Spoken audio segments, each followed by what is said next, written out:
cutesy boys. In a small, quiet village, deep inside the eastern part of Nigeria, where the red earth meets the green farms, there lived a little girl named Adana. Adana was only 7 years old, with eyes as bright as the morning sun, and a smile that could chase away sadness from anyone's heart. She was the only child of her parents, and to them, she was like a precious diamond, their joy, their hope, and their entire world. Her father, Mazi Okoro, was a hard-working farmer. Every morning before the cock crowed, he would take his hoe and head to the farm, determined to make sure his family never lacked food or clothing. Her mother, Nkechi, was a trader at the village market. She sold peppers and vegetables, and whatever small profit she made, she saved it carefully, saying, "This money is for Adana's future. One day, our daughter will go to school. She will wear fine clothes, and she will be great." Adana loved to follow her mother to the market.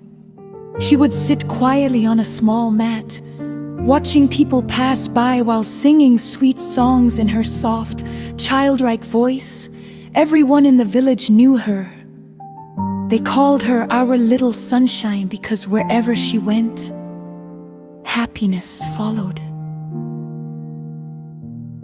But life, like the Harmattan wind, can suddenly change from warm to cold and bitter.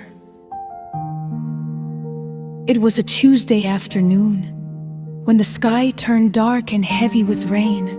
The clouds gathered fast and thunder roared like an angry lion. Adana's mother was returning from the distant market, carrying a heavy basket of goods on her head.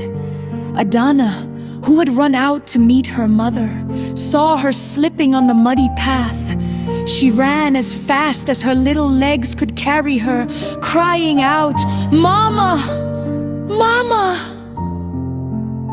But the ground was slippery, and before anyone could help, Nkechi fell hard. It was a terrible fall. She was rushed to the village health post, but the roads were bad and help came too late. That same evening, while the rain poured down heavily as if the sky itself was weeping, Nkechi breathed her last breath. She left the world, leaving behind her husband and little Adana, who was too small to understand what had truly happened. The village went silent. The singing stopped. The sunshine was gone. Adana would sit by the doorway every day, looking down the road, waiting. She would ask her father with her innocent, trembling voice, "Papa, when is Mama coming back? Did she travel far? She promised to buy me new sandals." Mazi Okoro's heart would break into 1,000 pieces each time he heard those words. He had no strength to answer. He had lost the love of his life, and grief had eaten him up completely. He stopped going to the farm. He stopped eating. He sat in the corner of his hut, staring at the wall, broken and empty.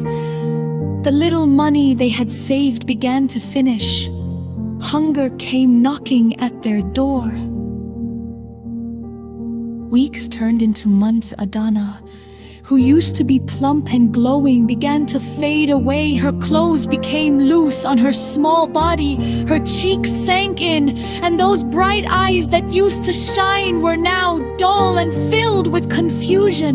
She did not cry much because she was still too young to know the weight of death. She only knew that her house was cold, that her father was always sad, and that her stomach often felt empty and painful. One Harmattan morning, the wind blew dry dust all over the village. Adana woke up feeling very weak. She crawled to where her father lay on the mat. She touched his hand, it was cold. She whispered, "Papa, I am thirsty. Papa, I am hungry."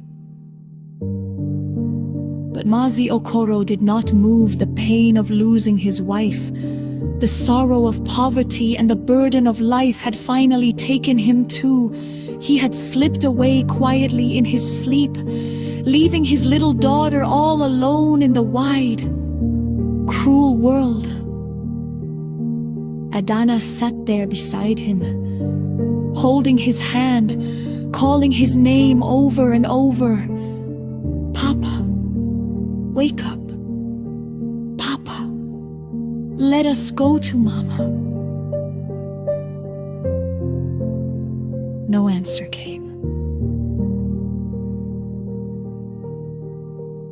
Neighbors later found her there, sitting in silence, too weak to stand, too sad to speak. They took her in, but her spirit was already broken. She did not play anymore. She did not sing anymore. She would sit under the old mango tree at the village square, hugging her knees, staring into space, looking like a flower that had been stepped on and crushed. People would pass and say, "Ah, look at little Adana. She was our sunshine. Now look at how sorrow has swallowed her whole.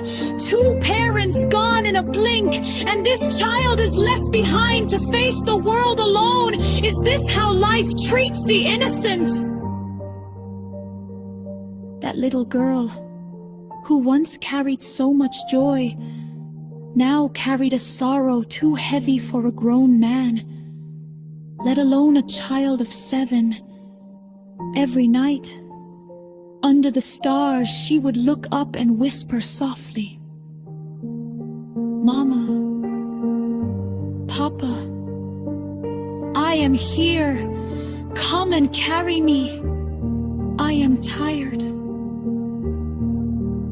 And so, the story of little Adana remains in the heart of that village, a painful reminder that life is fragile, that happiness can turn to sorrow in one moment,